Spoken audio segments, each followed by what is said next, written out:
Okay, welcome back, Year 10. This is part 2 of the lesson that I sent to you on Monday. If you remember, on Monday I said I was going to send you a second one. Granted, I said that was going to be on Tuesday or Wednesday, but it's a day later, and the deadline for this will be Monday the 27th. So you've got till Monday to do this, which gives you the whole of the weekend, so you should have enough time. Looking at the objective, you'll see that for these set of slides, it says to understand how and why surgical treatments improved 1700 to 1900. So we're still on the theme of prevention and treatments, but specifically looking at surgical treatments over the course of this lesson. In your book or on Microsoft Word, if that's what you're using, please make sure you get down the definition of these keywords. Okay, so anesthetics, antiseptics, and aseptic surgery. Throughout the course of all the slides and the attachments that I've sent you in the email, you will see these words come up. So it's important that you understand the significance of what these words mean. Any questions, obviously, email me. So with this slide, you saw this slide in the last batch of lessons when we were looking specifically at prevention and treatment. And these these boxes, so you can go back and look at your last piece of work that you did, was about recapping what happened in the Renaissance. So trying to remind yourself about what was treatment like, what was prevention like, what was medical care. You'll notice that I've put medical care in bold. Okay, so this box here. You'll notice that I've put medical care in bold because I want you to just go back and read about that again. On the PDF file that I've sent in the email, that's page 18 and 19. But of course, if you did it in detail for your last piece of work, you should already know the information anyway. And you'll note that I've just put who carried out surgery and treatments in the Renaissance period, and what surgery treatments could be done. Because the point being, you can't do this lesson on the improvements of surgical treatment 1700 to 1900 if, as usual, you don't remind yourself what happened in the period before, that being the Renaissance between 1500 and 1700. So first and foremost, just go back and remind yourself about what could barber surgeons do, what was the extent of the surgery that could be carried out.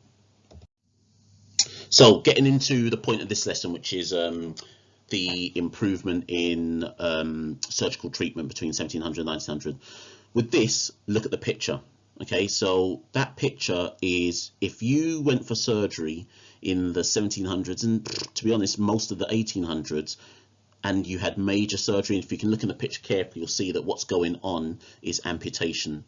So this guy's about to have, just put this in red, this guy's about to have his leg amputated. Now, on the left-hand side here, you'll see I've put 3 words: bleeding, pain, and infection. In the 1700s and early 1800s, if you went for major surgery, you were going to die.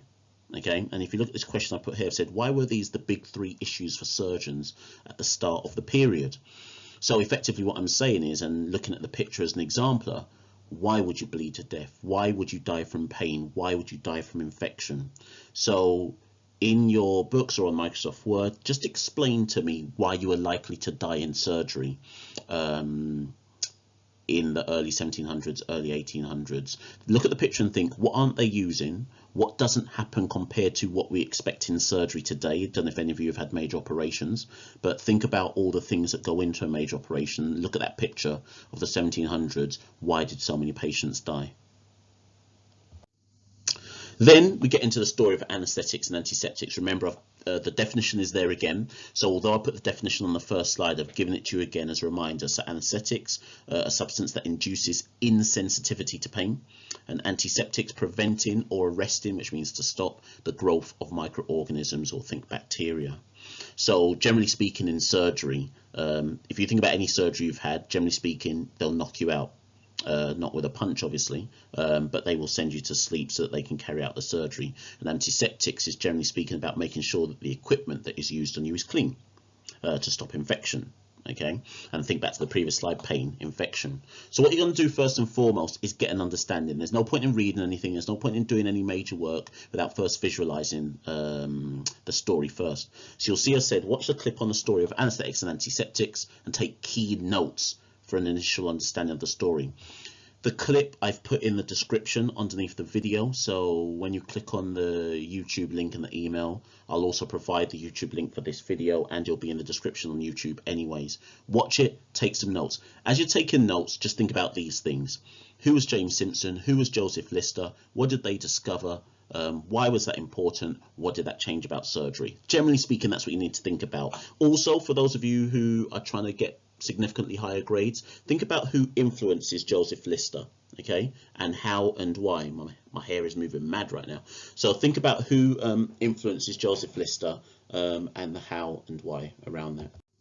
So then, once you've done that, with this slide I've said what and why were there improvements in surgical treatment 1700 to 1900, and what you're going to do with this slide, if I just highlight here, so James Simpson and Joseph Lister, they're the two key individuals in the story of surgical treatments improving in anaesthetics and antiseptics. And here you've seen, these are the questions I want you to think about. What medical breakthrough did they make? I don't know why I've said discover. And how did they make it?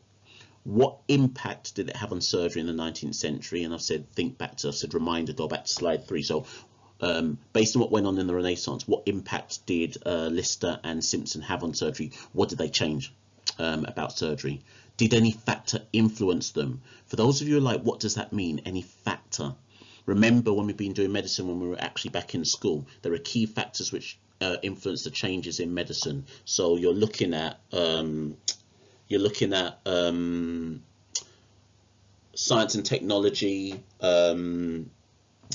technology, individuals, government, church, etc., attitudes in society. So with those particular factors, did any of them play a role in the work that Lister and Simpson did? So just think about that.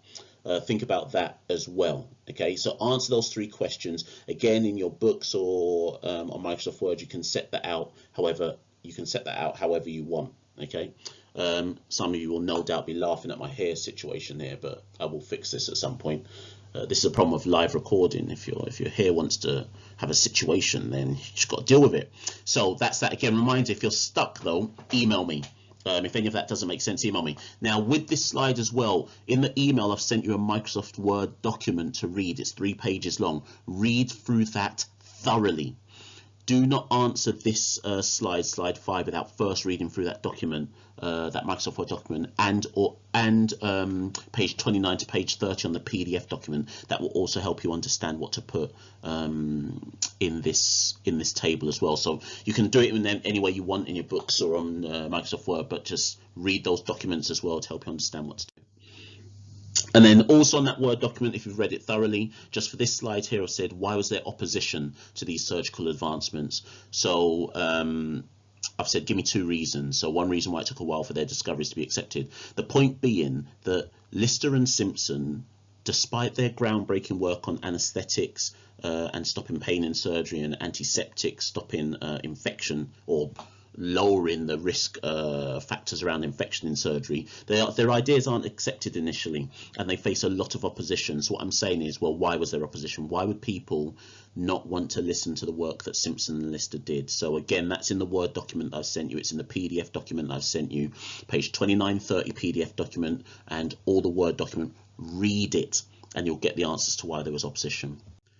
And then, so this revision placemat, I've just given you an example. You can do your own in your books, but this is just then a summary of the lesson I sent you on Monday, and obviously this lesson as well. Set it out how you want in your books or on the Word document. You could just do the different headings. You don't have, I've just done it like this. You've seen these before when you were in school and when we were in class.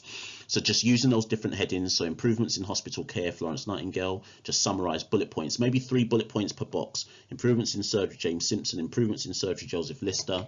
Why do medical treatments advance? So what are the key reasons why the advancements actually happened? Then opposition to Simpson, opposition to Lister. So you can set it out like this. You can do it in kind of a linear order in your book. It's up to you, but this is therefore a summary of Monday's lesson and then a summary of everything you've learned in this lesson. And then lastly, an exam question. We haven't done one in a while. We're not in school, but it's still important that you're practicing exam questions because we need to get better at these. Okay, so a 12 marker, explain why there was rapid change in surgical treatments in the period 1700 to 1900. Rapid change means when something changes quickly. Explain why. So you know with an explain why question, it means 3 different paragraphs. 3 PEE paragraphs. So one reason why there was rapid change, why things changed quickly with regards to surgical treatments in the period 1700 to 1900 was, remember in the 12-mark question, they'll always give you 2 bullet points. Chloroform, they've given you chloroform, they've given you Joseph Lister. In the midst of all the work that you've done on the previous slides, and all the reading you do, you should be able to identify a third factor. Those who want to get more than 8 marks out of 12, you will always need a third factor that you talk about. Okay. On this slide, I've reminded you the key things that you need to remember about how to do a 12 marker. You'll need 3 PEE paragraphs. 2 bullet points are already provided, like I just said. You can choose to talk about those, or maybe you want to talk about something else, but you must obviously, you can refer to those 2 bullet points. You must have the third point that's not mentioned. The whole way you structure it is 3 paragraphs, point, evidence, explanation. And then just this part here, I said at the end of each paragraph, always return and answer the question. And I've said this to you till my mouth turns dry. You will not have answered the question, let me colour this in, you will not have answered the question if you don't say stuff like this sentence at the end of your paragraph. Because when you say a line like, therefore this led to a rapid change, it shows the examiner and me that you're trying to answer the question. Okay, always return to answer the question at the end of the paragraph. Therefore, this caused rapid change, or this led to rapid change, because it shows why you're answering the question. Okay. And then on the last slide here, I've given you an example of paragraph. I haven't given you the full paragraph. Where you see the ... dots, I've basically said try and write something. So chloroform is the first factor they give you in the exam question, so that's the one I've addressed. One reason why there was rapid change in surgical treatments in the period 1700 to 1900 was due to James Simpson's experimentation with chloroform. That is my point. Okay. Evidence. Simpson and some friends experimented with chloroform and found that ... finish it. As a result of its effects and the fact that the Queen had accepted it, ... finish that. Chloroform has become an effective anaesthetic in surgery. So that's my evidence. I've basically said what chloroform was all about. Then in the explanation at the end, Simpson's experimentation with chloroform ultimately brought rapid change to surgical treatments as it allowed for ... again, finish off. I haven't done the therefore this, but that's ultimately what that last section is doing. I'm returning to answer the question. Simpson's experimentation with chloroform ultimately brought about rapid change because. Okay. When you've done the work, you'll understand why I've said that, because the thing with Simpson is he discovers an effective anaesthetic. Cool, that's the change. Anaesthetic gets rid of pain. But when you read deeper into it, it's not just that Simpson discovers anaesthetic, chloroform in this case, and that gets rid of pain. Because of that, it causes rapid change in surgery, as now that allowed something. I'm not going to tell you what, but once you've done the reading, once you watch the videos, it should become clear why this rapid change takes place. It's not just Simpson's experimentation.